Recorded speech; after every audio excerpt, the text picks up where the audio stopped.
Moi, j'ai eu du mal quand j'ai connu ma réalité après. Qu'en fait, je vois que financièrement, j'ai aussi besoin d'un job. Les entraînements que je voulais faire le matin à Berne, je dois annuler. Il y a tout un processus d'acceptation. On veut que ce soit comme une vie pro, on se souhaite, on veut que ça avance en Suisse. Mais notre réalité, c'est pas encore ça. On est encore dans une période de transition. Alors aujourd'hui, c'est peut-être moins problématique, mais tu fais du foot, t'entres dans l'armée, Ouais. Tout ça en tant que femme. Ouais, c'est ça. Mais c'est ce fait de nous en demander tellement pour avoir un job à côté à 80-100%. Enfin, moi, je me bats pour qu'on écoute aussi plus notre santé mentale. On n'en parle pas. Bienvenue dans Victory Voices, le podcast qui met en lumière les femmes dans le monde du sport et le sport féminin. Ici, chaque parcours est déjà une victoire. Je donne la parole à celles qui jouent, qui entraînent, qui dirigent et qui font bouger le sport féminin au quotidien. Aujourd'hui, j'ai l'occasion de pouvoir accueillir comme première invitée Elisa Zeller, joueuse au sein de Yverdon Sport Féminin en tant que défenseur, si c'est bien ça. Donc aujourd'hui, on va parler de ton parcours. Tu vas un peu nous expliquer comment toi, tu vois en fait le sport en tant que femme, comment tu le vis. Et du coup, pour commencer, j'aimerais te demander que tu te présentes et que tu te parles de qui est Elisa, que tu me dises qui est Elisa à côté du sport. Ah, ok, très bien. Cool. Déjà, merci de me recevoir. Je suis Avec trop heureuse de plaisir. pouvoir faire ce podcast avec toi. Du coup, pour me présenter, donc, je suis Elisa, j'ai 24 ans. Je vis en Suisse, à Yverdon. Et puis, à côté du sport, on travaille. On essaye de prendre du temps avec sa famille quand on peut, ses amis. Et aussi, je suis quelqu'un qui m'ouvre au monde, qui est assez curieuse, que ce soit d'autres univers dans le sport ou bien autres. Et voilà, de pouvoir un peu lire et puis de philosopher sa vie. Oh, bien. Et aujourd'hui, tu travailles dans quoi actuellement? Donc, je suis conseillère financière. Donc, on rencontre des personnes et on parle de finances principalement. Ok, et tout ça à côté du coup de ton sport. Exactement, ouais. Ok, puis du coup maintenant on va parler un peu justement du sport dans lequel tu évolues aujourd'hui. Oui. La question c'est quel sport tu fais? Nous parler de comment tu es tombée en fait dans ce sport et qui t'a motivée justement à commencer. Très bien. Donc du coup, je joue du football. Maintenant, ça fait 15 ans.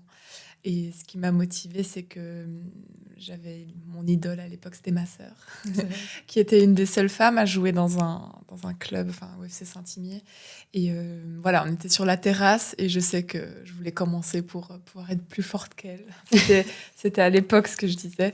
Et du coup, ça m'a motivée à faire parce que c'est un sport d'équipe. J'étais aussi un peu plus forte là-dedans que dans le tennis. Parce qu'en parallèle, je faisais du tennis, mais j'étais pas très douée. Et du coup, ce qui a renforcé la confiance de continuer sur cette voie-là. Et je crois que ça répond. Oui, bien sûr. Et puis tu as commencé le sport, enfin le football à quel âge? Du coup, j'avais 9 ans. Ok. Voilà, avec les garçons. Trop bien. Et du coup, c'est ta sœur qui t'a initiée dans le foot? C'est-à-dire que depuis petite, vous jouez déjà ensemble dehors au foot, etc. Ouais, exactement, exact. Beaucoup elle. Et après, j'ai vraiment ces souvenirs où j'étais dans les terrains du collège, derrière les salles de sport, avec les autres du quartier. Ah ouais. Ok. Et du coup, comment tu as évolué dans le foot à Saint-Imier? Enfin, quelles ont été en fait les étapes clés, enfin, les moments clés en fait dans ta carrière? C'est ça. Alors, au tout début, c'est après 2-3 ans que tu es en E, enfin, c'est différentes catégories de l'époque. Je ne vais pas toutes les faire si on en a jusqu'à soi. Et du coup, il y a comme des sélections déjà qui arrivent très tôt, à 12 ans, 12-13 ans, pour pouvoir aller à la Chaux-de-Fonds, à l'ANF, ça s'appelait. Et du coup, on est 4 de l'équipe à intégrer une équipe qui est plus forte, qui va faire des tournois régionaux, championnats un peu plus larges en Suisse. Et du coup, c'est là que ça commence à être plus sérieux et que le niveau augmente jusqu'à mes 15 ans. Et après, je rejoins IB, donc à Berne, avec les femmes. Donc, c'est aussi le switch à ce moment-là, où je fais 3 années. Du coup, le fait d'avoir été avec les garçons à Chaux-de-Fonds, ça m'a permis d'être repérée pour aller dans un centre de préformation pour l'équipe suisse. Donc, ça consiste d'être dans une famille d'accueil, d'avoir 7 entraînements par semaine, de changer de domicile. Donc, à 13 ans, je pars de chez moi pour aller à Bienne. J'ai de la chance que c'était à Bienne, c'est à 40 minutes de chez moi, car avant, c'était à Hauteville, donc un peu plus dépaysé quand même. C'est moins bilingue. Et ça, c'est une étape clé que tu tu manges du football à cette époque-là, tu as des entraîneurs internationaux, tu es avec des femmes plus âgées, donc quand tu es la plus jeune, tu fais un petit peu les sales tâches. Donc voilà, ça forge à ce moment-là de 13 ans à 16 ans. Et c'est clair que ça amène le fait de pouvoir jouer à Berne, dans ce grand club de IB, et puis d'intégrer l'équipe nationale des juniors. Donc là, c'est un peu des étapes clés du début de carrière. Ouais. Et puis du coup, quand tu étais petite, est-ce que tu espérais un jour pouvoir atteindre ce niveau-là, ou est-ce que c'est une idée, enfin, tu y penses sans vraiment y penser? Est-ce que tu y crois déjà depuis petite que tu peux aller jusque-là? Non, j'avais pas ça. C'était plutôt ah mais Elisa, tu joues au foot, bah, c'est cool, ça t'emmène là, oh mais vas-y. Toujours un peu surpris à chaque étape, et que plutôt c'est par la suite que sont venues les croyances et les convictions, mais pas dans ce jeune âge. Okay. Même mon environnement me mettait pas dans un but ultime. Ah, ce serait cool de devenir footballeuse pro. On se posait pas la question. Est-ce que du coup ta sœur, elle a pu aller jusque là aussi, ou du coup tu as été la seule fille non, à pouvoir remonter justement? Rester dans le niveau amateur, et puis à étoile à Chaux-de-Fonds. Ok. Et puis du coup, quand tu es petite, est-ce que tu es préparée à tout cet univers où justement tu es 100% football? C'est-à-dire que là, c'est, comme tu as dit, 7 jours sur 7 du foot. Oui. Est-ce qu'à côté de ça, vous avez l'école aussi, j'imagine? C'est C'est-à-dire que tout est organisé pour que vous puissiez... Est-ce que tu es préparée à ça avant même d'y être? Je crois qu'on est prêt. On n'est pas prêt, non. On n'est pas prêt à se détacher aussi de son cocon familial. Je l'ai bien vécu parce que je crée facilement une deuxième famille avec des filles que j'apprécie, des entraîneurs qui sont très encadrants, des femmes. Je trouve que ça a fait ma différence à ce moment-là. Ça, on pourra en reparler. Mais les mois passent et du coup, on s'y fait. On s'y fait, mais c'est là que c'est le début d'être des joueuses très conformées et qui suivent une certaine structure. Ça peut aider pour plus tard, si ça va bien, je trouve. Donc voilà, je crois que j'ai... Oui, et puis du coup, après, tu as continué d'évoluer dans ce domaine-là, et puis tu es passée à Lucerne, si je ne me trompe pas. C'est juste. Alors, avant Lucerne, j'ai fait un saut à Yverdon Sport avant de partir. Ah, oui. Effectivement, j'avais pas le... Ils voulaient garder que 2 filles de mon année. Je n'étais pas choisie pour rester en Ligue A avec IB. Du coup, j'ai eu l'opportunité d'aller en Ligue B à Yverdon. Et ça aussi, grand événement où on fait une montée en Super League à ce moment-là. Donc, c'est des émotions très intenses. Des choses qui font encore rester dans ce sport, du coup. Du coup, je fais 3 ans et après, je décide de changer à Lucerne, effectivement. Et puis à Yverdon, t'es arrivée à quel âge? Alors, du coup, j'avais 19 ans. Donc, c'était il y a 5 ans. Et puis, t'as vécu comment, du coup, cette montée, justement, en Super League? Pleine d'émotions parce qu'on ne croyait pas autant en nous que ce qu'on peut croire maintenant à l'équipe actuelle d'Yverdon Sport. Donc, du coup, on est vraiment passé entre les gouttes. Et après, c'est des va et des viens de joueuses. Enfin, ça se construisait, ce club. Du coup, c'était riche d'expérience parce que on perdait pas mal aussi en Super League. Donc, voilà, on est confronté à comment on gère cela. Et je trouve que c'est là que c'est hyper pertinent. C'est quand ça va moins bien, comment on agit en groupe. Donc, voilà. Et est-ce que la transition, est-ce que le passage à Lucerne, ça a été un moment clé pour toi, ou ça a juste été une continuité justement dans ta carrière? Oui, alors c'est une très belle question parce que ça a été également un moment clé. J'ai ressenti comme une lassitude après ces 3 ans d'Yverdon Sport, vouloir des réponses dans ma carrière footballistique. Qu'est-ce que je vaux ailleurs? Donc Lucerne, ça a été très mouvementé et pleine de réponses pour ma personne. Ouais.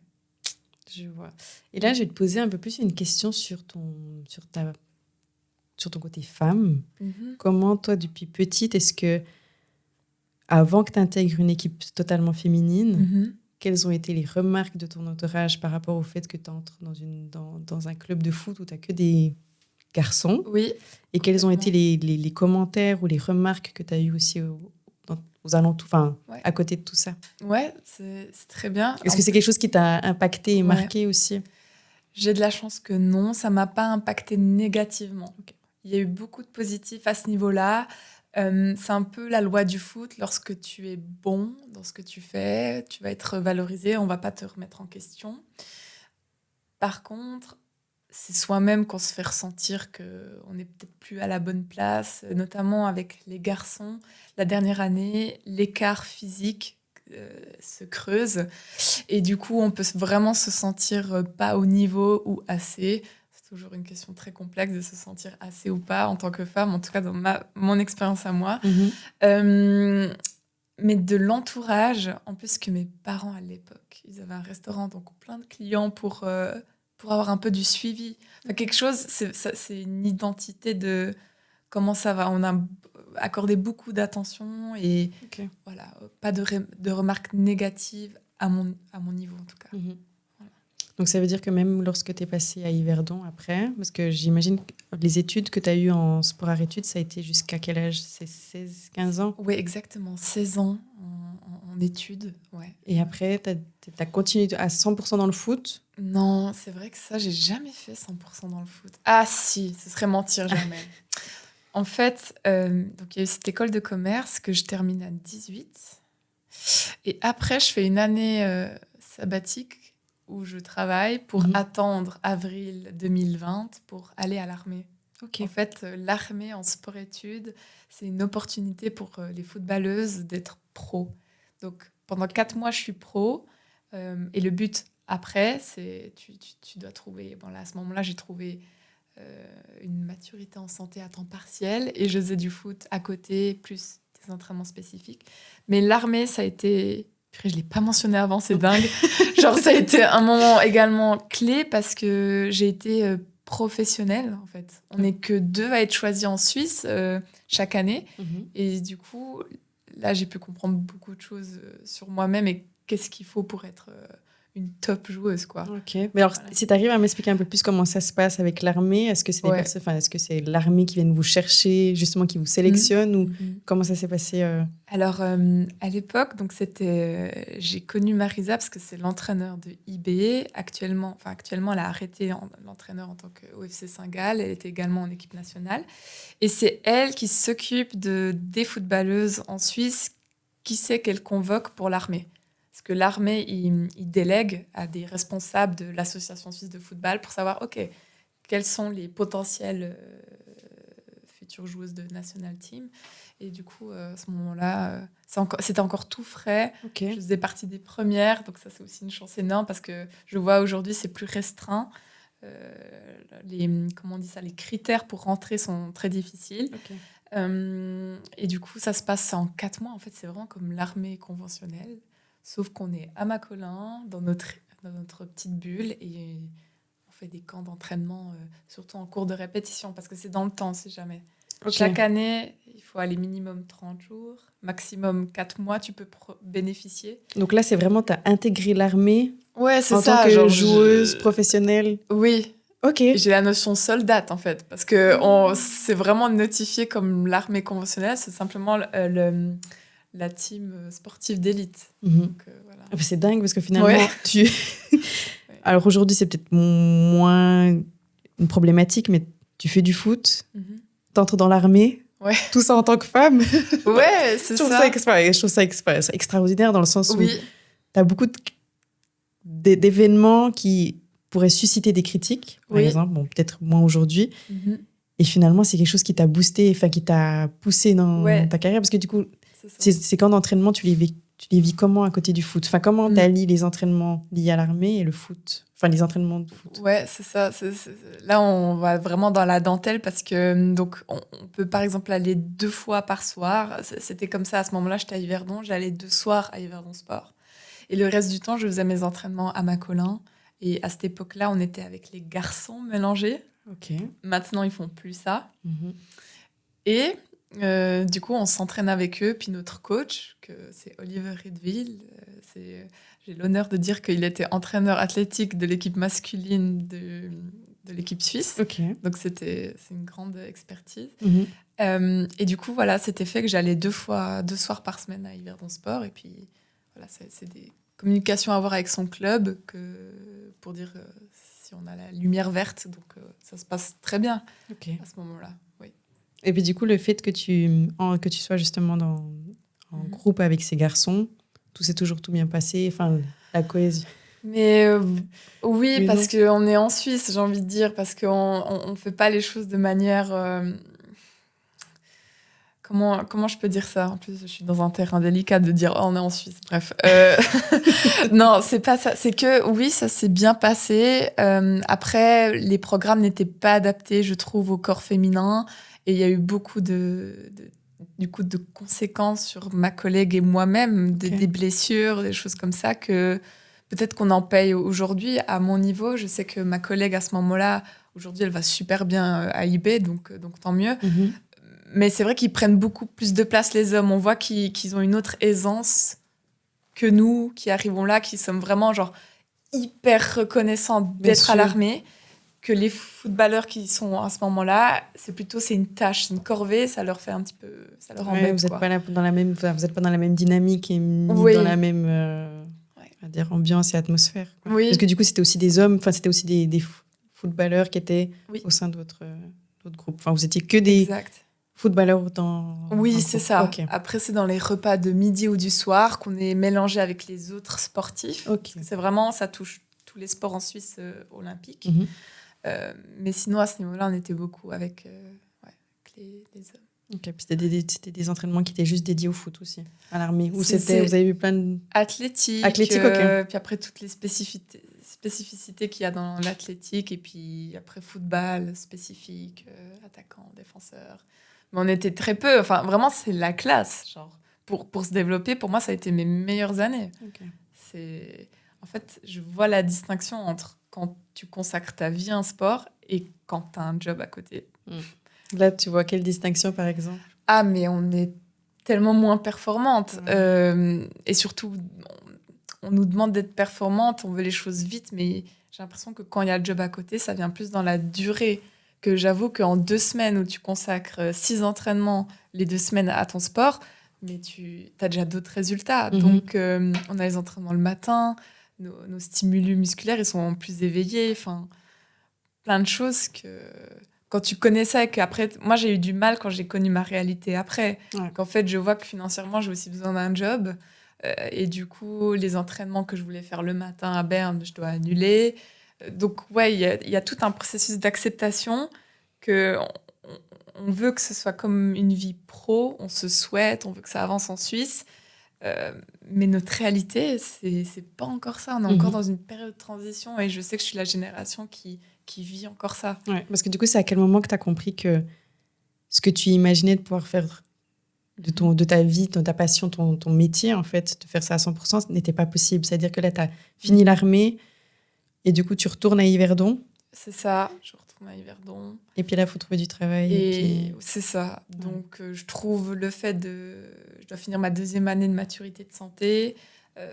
Je demande des aides financières pour pouvoir voilà, faire mes entraînements spécifiques à côté. En vrai, c'est encore à 20 ans là que j'ai ce truc, mais allez, faut crocher encore pour pouvoir peut-être un jour être pro.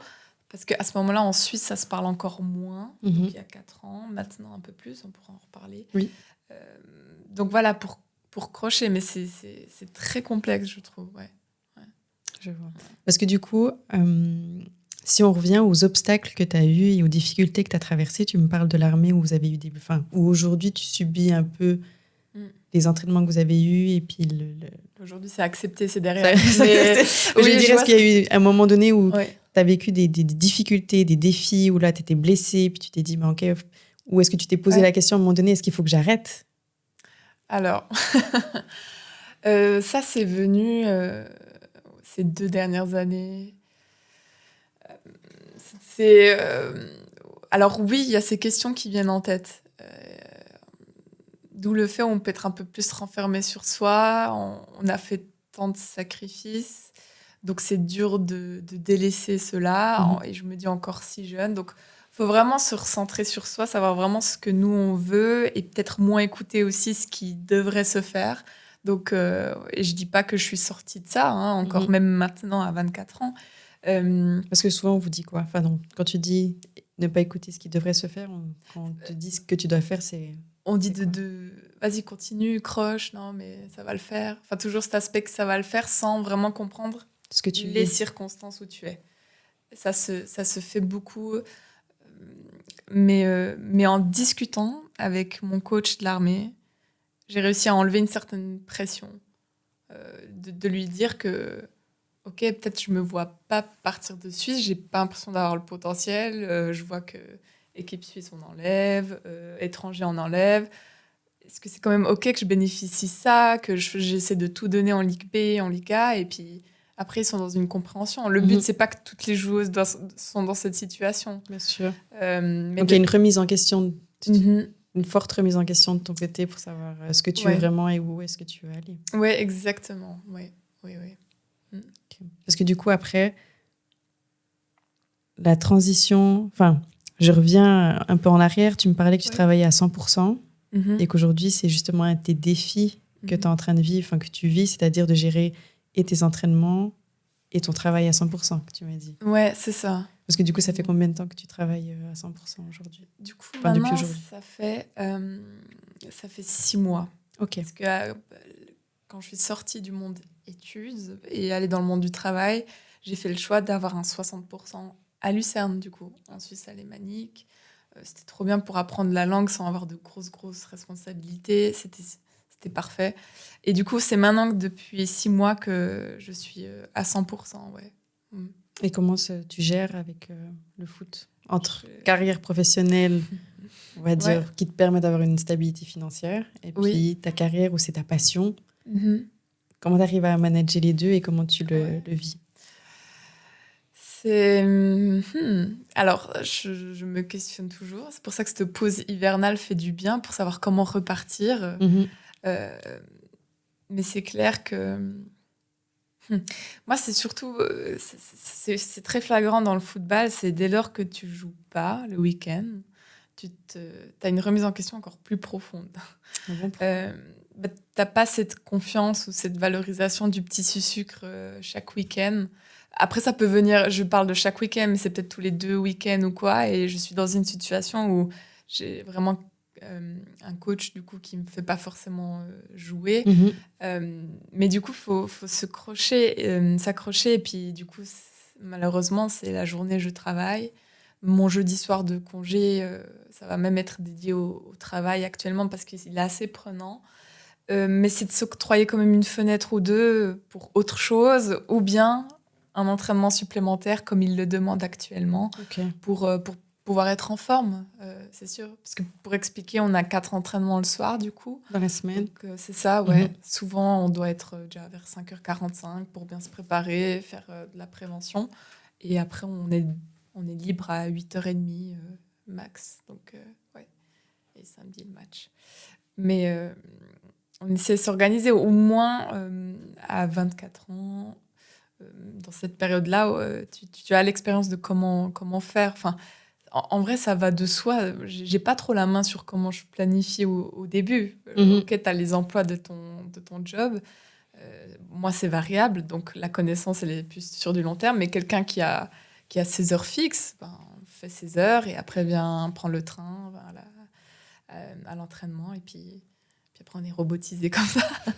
Donc voilà. Parce que de toutes les filles dans l'équipe, vous avez un travail à côté ou certaines peuvent se permettre de ne pas en avoir et d'autres sont obligées. Enfin, obligées. C'est-à-dire que tu n'as pas le choix de pouvoir, tu vois, penser à ta stabilité financière. Je crois au bout d'un moment, c'est peut-être soit tu as beaucoup trop d'ennuis parce que tu n'as que le soir 4 entraînements et le reste de ton temps, c'est cool. Mais je crois qu'au bout d'un moment, tu n'as plus envie de cogiter que sur toi-même.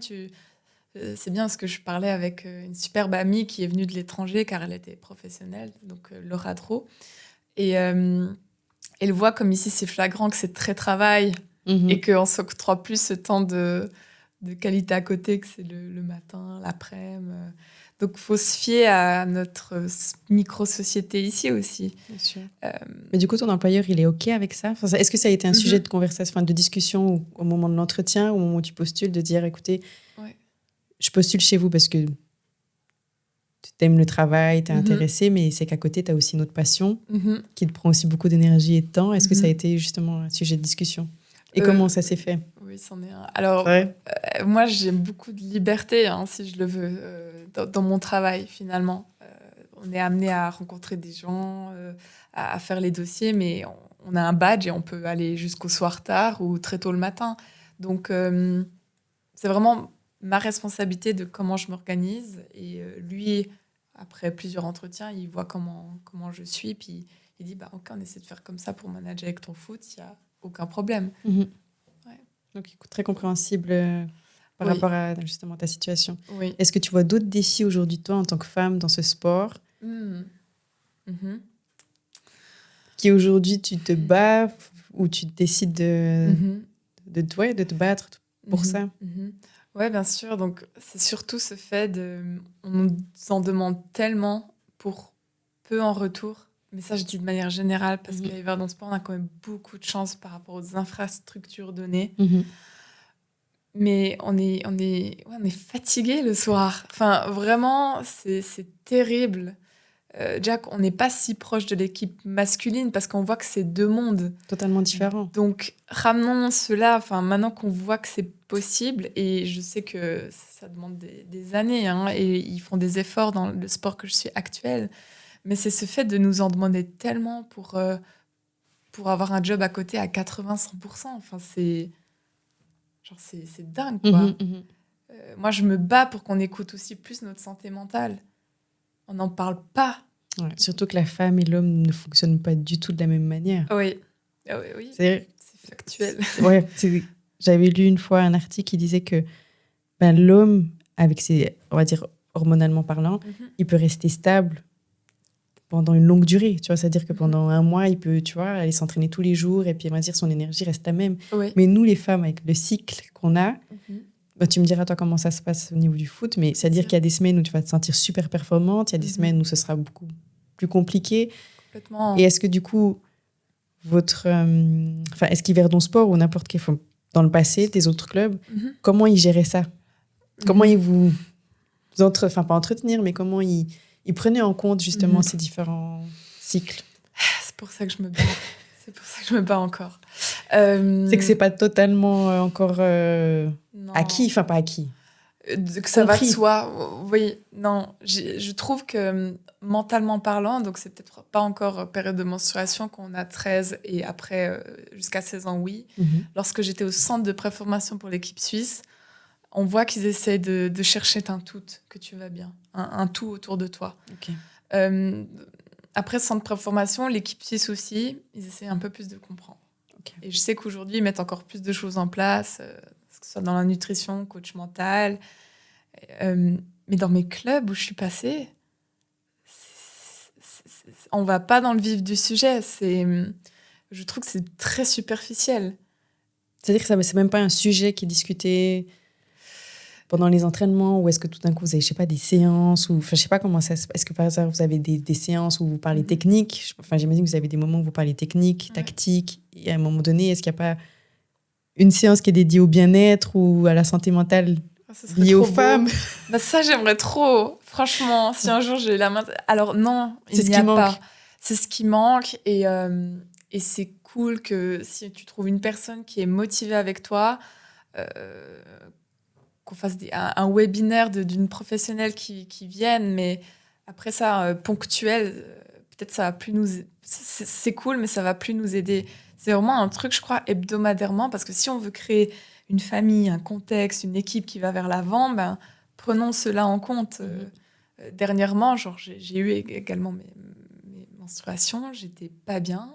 Et lors de mon échange avec mon coach, il a relié cela au fait que fallait plus donner au sport, que j'étais plus la même, quelque chose que voilà, c'était pas une écoute vraie. Donc peut-être qu'à ce moment-là, il me fallait peut-être pas mon coach qui est un petit peu maître de mon destin footballistiquement, mais quelqu'un à côté qui te comprenne, qui a un appui, parce que c'est pas chaque semaine que je vais téléphoner à ma sœur ou une amie. Donc ça, vraiment... Pour toi, c'est quelque chose qui manque et qui mériterait d'être mis en place. Ouais. Parce qu'autour de toi, tes coéquipières, elles en parlent aussi de ce manque Ouais. Alors, on en parle ensemble, oui, effectivement, par rapport au cycle menstruel ou bien juste la santé mentale. Ouais, je crois qu'il faut toujours qu'il y ait un cas grave, en fait. pour que ça puisse... Pour que ça bouge ou pour qu'on en parle. Donc c'est dommage. Mhm. Je trouve que c'est dommage. Parce que c'est déjà quelque chose que tu as essayé d'en parler à l'interne? Oui, donc de faire comme un webinaire, un workshop. Donc c'est dur de mettre en face dans mon club, mais du coup, je fais en parallèle dans une fondation où il y a des jeunes filles de 6 à 16 ans Ok. qui font des entraînements et on va essayer de développer ça aussi. Donc une fondation sportive? C'est ça, Ok. pour de football, ça s'appelle FI9. Donc c'est une très belle histoire pourquoi elle crée cette fondation. Et du coup, là, je peux agir. Donc je le fais. Dans mon équipe, je peux agir dans des discussions autour de notre repas et je le fais également. Parce que ça aussi, c'est un truc qui me passionne, c'est de vraiment savoir mais comment tu vas, enfin, Mhm. et pourquoi. Il y a aussi ma pote Ilona, qui est aussi notre capitaine au sein de l'association neuchâteloise du foot. Ok. Durant l'Euro ou avant l'Euro, elle a essayé de mettre des workshops où on parlait de plein de thématiques, de quelle est l'importance de se fixer des objectifs, justement l'aspect psychologique, que voilà. Là, je suis un peu encore joueuse. Et avec le travail, tout ça à côté, je vois pas encore l'espace, mais bien sûr que j'ai envie de un peu bouger là-dedans. Mhm. Mais c'est que tes petites actions déjà aujourd'hui te permettent de pouvoir faire bouger les choses. Je veux dire, enfin, C'est ça. chaque action, je pense qu'il faut la prendre comme une victoire et c'est comme ça qu'il faut continuer de garder justement le boost Ah ouais. de pouvoir avancer. Parce que du coup, selon toi, aujourd'hui, quel a été l'événement ou quels ont été les moments qui ont fait changer un petit peu les choses?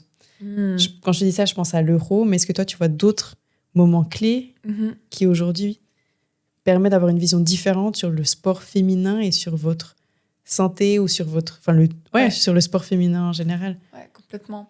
Alors, c'est vrai que l'Euro, vraiment, c'est un moment clé. T'as senti toi aussi Y a la pas à différence? dire. Oui, complètement. L'engouement qui est fait avant, en amont, justement. Parce qu'il y a des choses qui se mettent en place au sein de l'association suisse de football. Voilà, il y a un petit budget qui est départagé dans tous les cantons pour qu'ils essayent de faire parler, de créer des entraînements, voilà, de rassembler les jeunes filles. Mais on voit que c'est vraiment pour la génération future qu'il y aura un réel changement. Okay. Mais d'autres moments auparavant, par rapport à je crois que c'est simplement l'avancée naturelle. Okay. Du fait qu'on a vu que les filles sont également compétentes dans ce sport. Donc, il y a de plus en plus de place.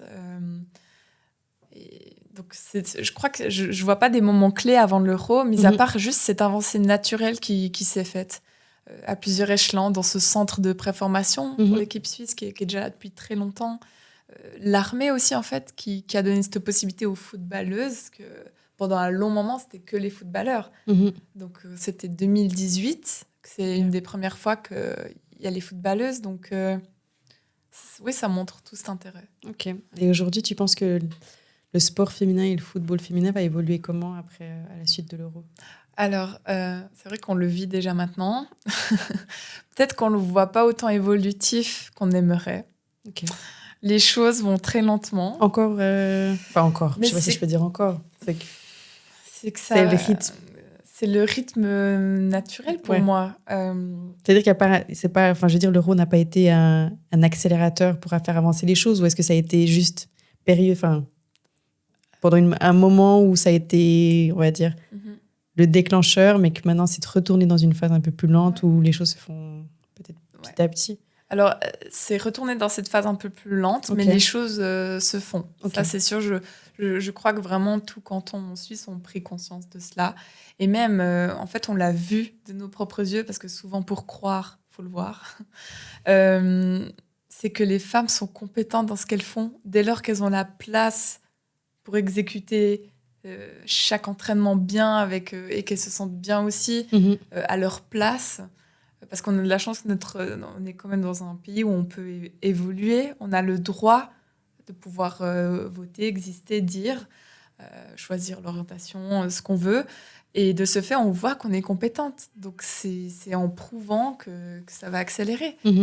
Déjà là, il y a des choses mises en place, totalement. Par exemple, quoi? Qu'est-ce que toi, tu vois qui a changé par rapport Une offre pour entrer dans un club, par exemple. Le fait qu'on veut mettre un petit logement en place, qu'on peut donner un petit revenu par mois, c'est des choses que, voilà, c'est plus les primes Alors, de match. il fut une époque qu'il n'y avait pas. Il fut une époque que c'est que les primes de match.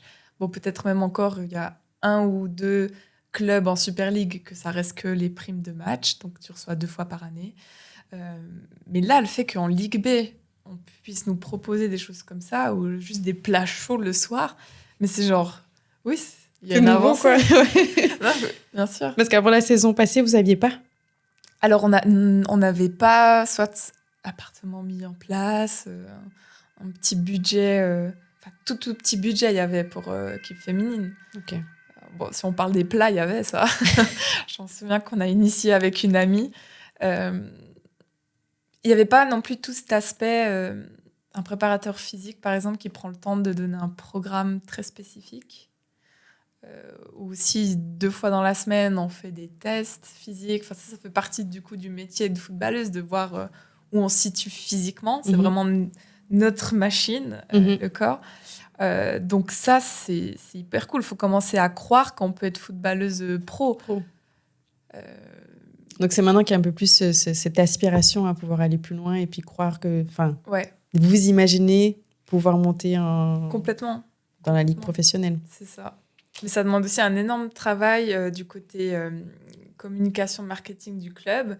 Et je vois que ma pote, j'espère vraiment que tu pourras la rencontrer, Ilona, elle a créé cet engouement, qu'il y a des jeunes filles qui rentrent avec les filles sur le terrain, qu'à la mi-temps, il y a comme un petit jeu.